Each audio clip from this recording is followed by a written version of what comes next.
Welcome back to the shop. I found this old three-jaw chuck over at my grandfather's shop just laying around. I do not know anything about it. I found actually a couple different chucks, a four-jaw, three-jaw. I've always liked these. I think it was Keith Fenner has one of these, and he actually uses it as a holding device on his workbench to hold, any cylindrical items that he has. That was a pretty neat idea. I do not have a lathe that will fit this, so I think for now it might be worth cleaning up and using it to either hold cameras or hold any cylindrical work that I might have.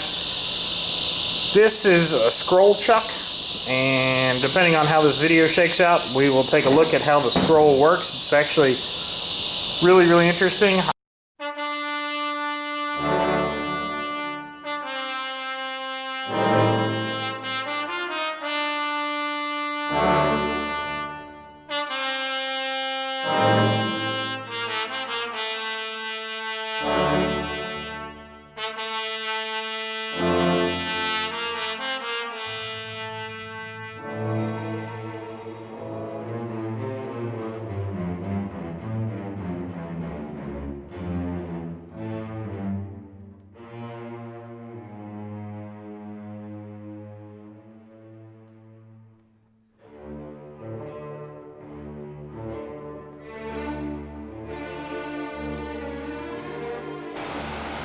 Alright, I've got the scroll chuck apart. I marked these with the center punch, the spring-loaded center punch, but the jaws are hardened, so it doesn't really... I've got two marks here and here, and then I guess I've got two marks there and there. It's really hard to see. Hopefully when I clean it up it'll be easier, because if you get these messed up, it's a nightmare to get them timed. Otherwise the jaws won't all meet up at the same time. So let me go ahead and get these out of here. Hopefully these aren't frozen in there too bad, and then we'll start cleaning it up.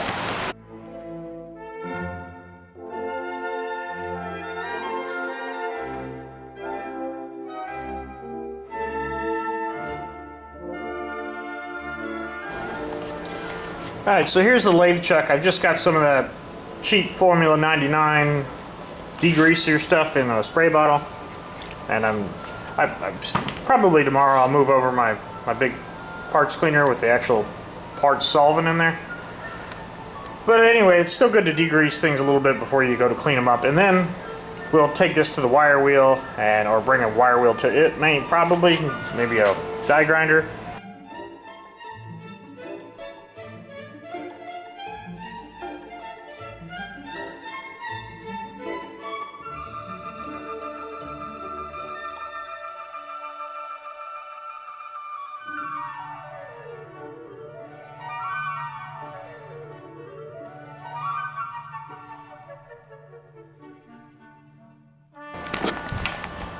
Hey, that is not fun. Sure would be nice if I had a forklift. Well, now that I have the parts washer back in the shop, I've got this sort of degreased, and I'm going to go through, and you're probably going to see a relatively long time lapse of me cleaning this up. And there's not too much to talk about with this. It's got the way these pins, each one of these keys is going to lock in, and then there's a C-clip that sort of rolls around with it. Maybe when I get to the assembly part that'll become more apparent, but right now I don't have too much to show you, so let me get to cleaning.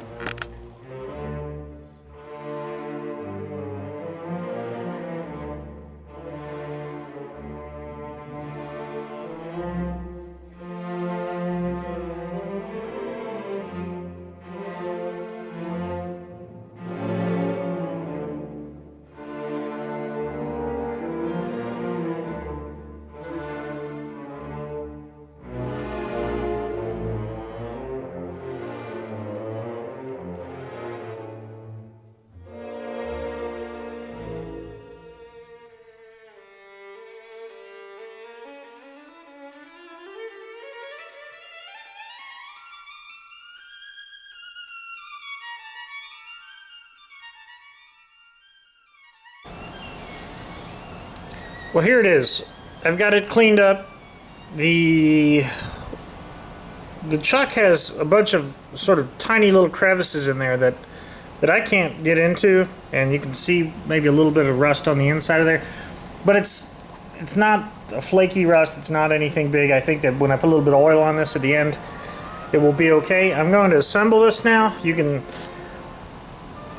see the component pieces of this. It's relatively simple. The difference between a 3-jaw and a 4-jaw chuck is that at least the difference between a scroll chuck and a non-scroll chuck, I don't know the name of the other kind, is that when you tighten any one of these nuts up, when you see it'll be assembled, there'll be a key, and you turn this, it's going to index on this ring, and this is going to affect all 3 of these gears at the same time. So, which means the 3 teeth that are in here, the jaws, are going to move at the same time, as opposed to a 4-jaw chuck, at least the ones that I've seen, that are independently activated. Then you can offset work and do different things. There's a lot of arguments as to what's better. In this particular case, this is ideal because this is going to be, you know, a circular vise, if you will, and workspace for me, because I do not have a lathe at this point that will take this chuck. So I'm just going to assemble this. It'll be some time lapse, and that's it.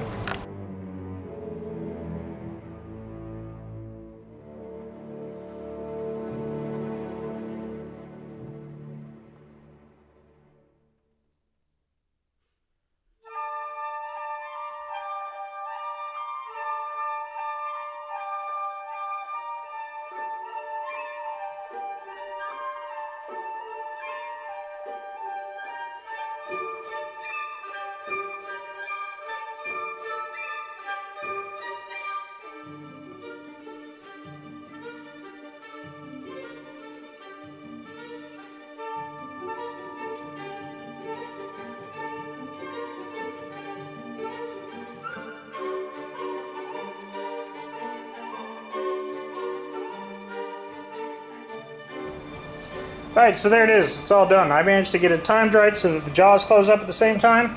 I have gotten into trouble with the little lathe chuck on my mini lathe, and I've spent many hours tinkering with that thing trying to get it timed right.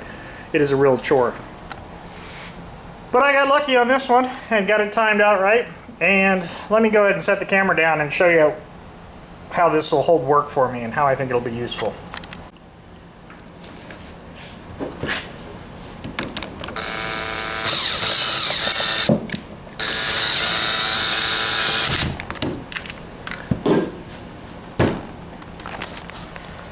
Alright, so I just took this box opener and put it in there, and it really is sturdy. It's going to hold work very nicely. I think it's going to hold work more evenly than, you know, having in the vise. What I had been doing, for example, was I just had this baton of some sort, magnetic, and I had the camera sitting up on top of it. This magnet is very handy. However, not everywhere I go in the shop, you know, is there a place to put the camera in close proximity. But this, you know, I think not only will it, you know, serve to hold work when I'm cutting and grinding on things, but it'll also serve as a camera stand, which is helpful for people with a YouTube channel. But anyway, that's it for today. I'd like to thank you for watching and thank you for subscribing, and I hope you guys had a good long weekend. So, thanks.